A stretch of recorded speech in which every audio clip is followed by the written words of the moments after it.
Bueno, continuando con la unidad 3, vamos a hablar de la retractación de la aceptación de la herencia. ¿Se puede el heredero que ha renunciado, mejor dicho, retractación de la renuncia de la herencia, el heredero que ha renunciado a una sucesión, ¿puede retractarse a esa sucesión? ¿Puede retractarse a esa renuncia y aceptar la herencia? ¿Qué nos dice el código? El artículo 2300 dice que el heredero renunciante puede retractar su renuncia en tanto no haya caducado su derecho de opción. Acordémonos que el derecho para poder optar entre aceptar o renunciar era de 10 años a partir del momento de la muerte del causante. Entonces, si está todavía comprendido en ese plazo dentro de los 10 años, tiene la facultad de retractarse.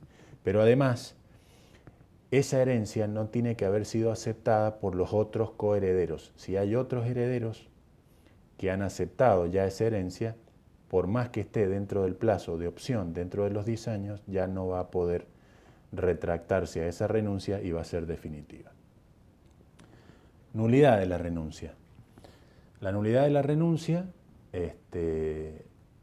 al igual que la aceptación, como es un acto jurídico, la renuncia puede ser nula si el acto adolece de vicios, tanto de error, dolo o violencia. Pero además, como en el caso de la denuncia es un acto formal, tiene que ser expresa y formal, también podrá ser nula si no se han cumplido con las formas que establece la ley para que sea válida esa renuncia. ¿Y cuál es la forma? Que sea hecha a través de una escritura pública. Acción de los acreedores del heredero. El artículo 2292 del Código Civil y Comercial de la Nación nos dice: si el heredero renuncia a la herencia en perjuicio de sus acreedores, estos pueden hacerse autorizar judicialmente para aceptar esa herencia en su nombre y poder cobrar sus créditos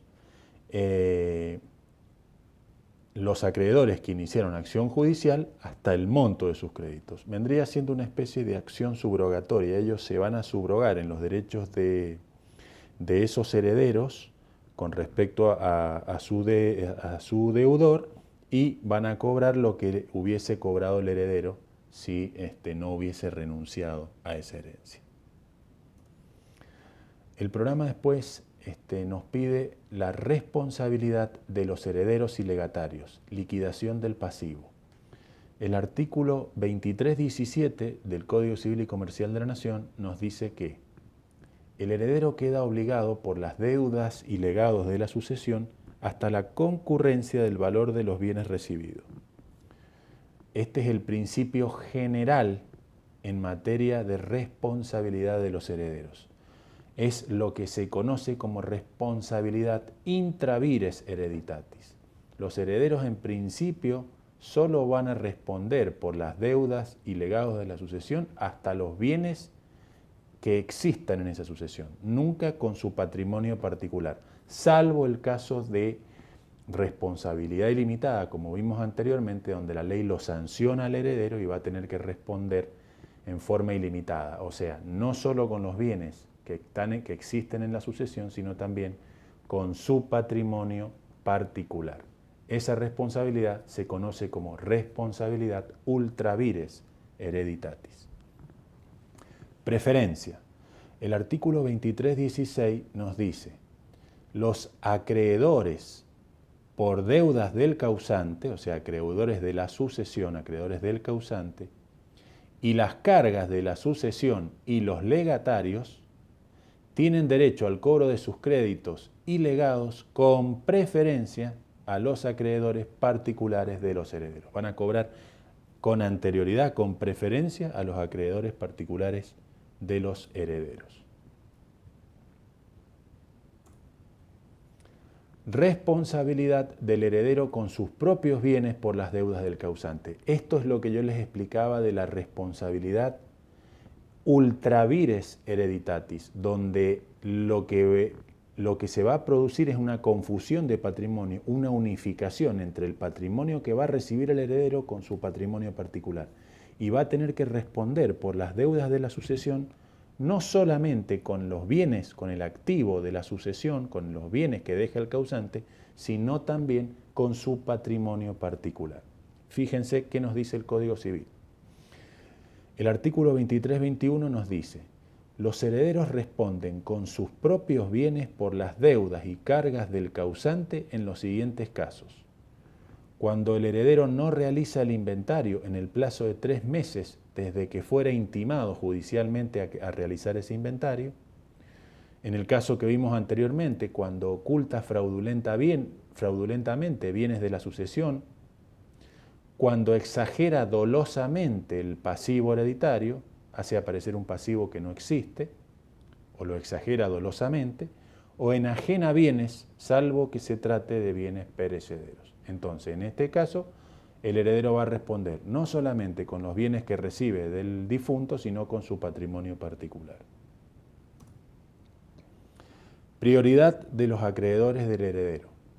El artículo 23-22 del Código Civil y Comercial nos dice: en los casos de responsabilidad ilimitada del heredero, sus acreedores van a cobrar en el siguiente orden: por los créditos originados antes de la apertura de la sucesión, con preferencia a los acreedores del causante; y por los créditos posteriores a la apertura de la sucesión, siempre hablamos de la apertura de la sucesión como hecho trascendental, la muerte del causante. Entonces, aquellos créditos que son posteriores a la muerte del causante concurren a prorrata con los acreedores del causante.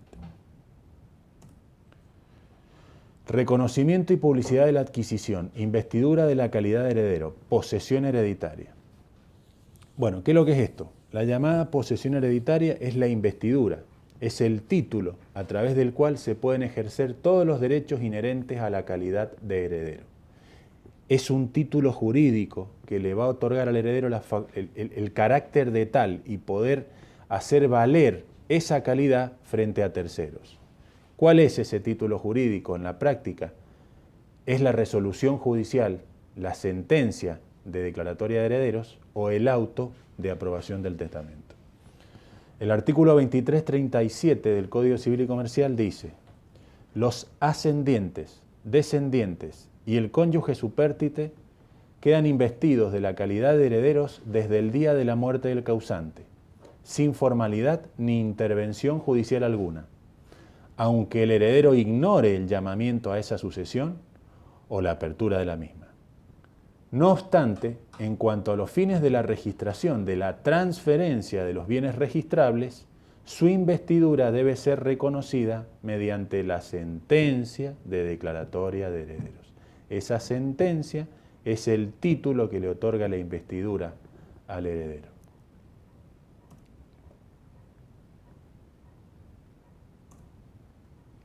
Heredero aparente. Heredero aparente es aquel heredero, aquella persona que ha entrado en posesión de la herencia por haber obtenido una sentencia de declaratoria de herederos a su favor o una resolución de aprobación judicial de un testamento donde lo beneficiaban con esa herencia. ¿Qué es importante tener acá? Acá, para que el heredero aparente pueda ser considerado como tal, habrá que ver si actuó de buena o mala fe. Porque ¿cuál es esta situación? Es el caso en que una persona ha obtenido un título judicial que acredita que es heredero, pero después se presenta a otra persona acreditando otro título y el juez tiene que resolver cuál de los dos títulos es el real. Y resulta que después se determina que el título real no era este que ostentaba este heredero, sino otro. Entonces, acá lo que hay que determinar es si este heredero aparente actuó de buena o de mala fe.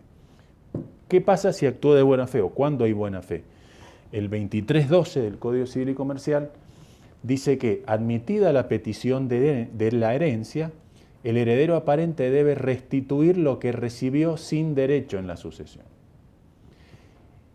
O sea, si es de buena fe, quiere decir que él desconocía que ese título que él presentó, por ejemplo, la partida de nacimiento, y que logró que el juez dictara la sentencia declarándolo heredero, estaba viciado o tenía algún vicio que no era real. Entonces, por desconocimiento, él fue declarado heredero. Entonces, si después aparece el heredero real y se declara que él no es el real, sino que es aparente, solamente va a tener que restituir lo que recibió en esa sucesión sin haber tenido derecho real en la misma. Ahora, ¿cuándo es de mala fe? Cuando él conocía que no tenía derechos en esa sucesión y adulteró o fraguó o de alguna forma intervino para lograr una resolución judicial a su favor que estaba viciada. Entonces, si hay mala fe del heredero aparente, va a tener que restituir no solamente los bienes que recibió, sino además una indemnización por daños y perjuicios que le puede haber causado al resto de los herederos o al heredero real.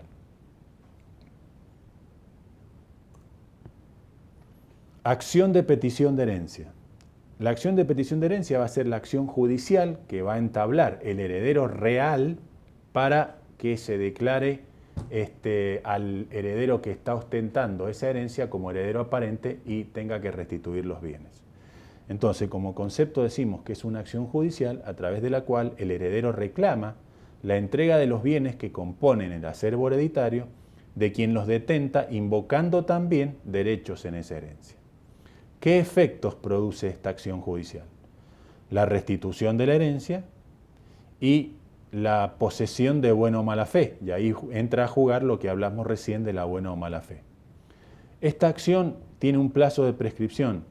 El artículo 23.11 dice que la acción de prescripción de herencia en principio es imprescriptible, uno la puede ejercer en cualquier momento, sin perjuicio de la prescripción adquisitiva que se puede operar con relación a las cosas singulares. Si el heredero aparente entró en posesión de esos bienes y obtuvo el tiempo necesario para adquirir la propiedad de esos bienes por prescripción adquisitiva, ya si se ejerce con posterioridad la acción de petición de herencia, el juez va a declarar que ha prescripto el derecho del peticionante y no le va a hacer lugar. Bueno, y para terminar la parte de esta unidad, tenemos que ver la parte de derecho de familia de la unidad 3, que habla del régimen de comunidad, gestión de bienes. El artículo 469 del Código Civil y Comercial de la Nación nos da como principio general cada uno de los cónyuges que contraen matrimonio bajo el régimen de comunidad. Acuérdense que el régimen de comunidad es un régimen donde a partir de la celebración del matrimonio se crea una sociedad entre los esposos, donde todos los bienes que se incorporen con posterioridad al matrimonio, salvo que sean por herencia, legado o donación, van a ser considerados bienes gananciales. Y si hay disolución de esa sociedad, se va a dividir, a repartir esa masa de bienes gananciales en un 50% para cada uno de los cónyuges. Como principio general, el artículo 469 del Código Civil y Comercial de la Nación nos dice que cada uno de los cónyuges tienen la libre administración y disposición de sus bienes propios, que eran todos los bienes que llevaba al matrimonio o que adquiría después por una herencia, legado o donación, y de los bienes gananciales que administre. Principio de libre administración y disposición. Ahora, este principio general tiene excepciones que están en el artículo 470, que dice que se va a necesitar el asentimiento del otro cónyuge para enajenar, o sea, vender o gravar bienes registrables, ya sean inmuebles o muebles, para las participaciones en sociedades, también para los establecimientos comerciales, industriales o agropecuarios, y también para todas aquellas acciones nominativas no endosables de sociedades. Para poder enajenar o gravar estas acciones o estas participaciones societarias se necesita el asentimiento del otro cónyuge. ¿Qué pasa en el otro régimen patrimonial del matrimonio que tiene el Código Civil actual, que es el régimen de separación judicial de bienes? El artículo 505 nos dice, cada uno de los cónyuges, si optan al momento de la celebración del matrimonio por este régimen, cada uno de los cónyuges va a conservar la libre administración y disposición de sus bienes personales, excepto lo dispuesto por el artículo 456, que es el derecho de poder disponer sobre los derechos sobre la vivienda familiar, ni de los muebles indispensables de esta vivienda donde vivía el núcleo familiar. Es en el único caso donde para poder disponer de esa vivienda se va a necesitar el consentimiento del otro cónyuge.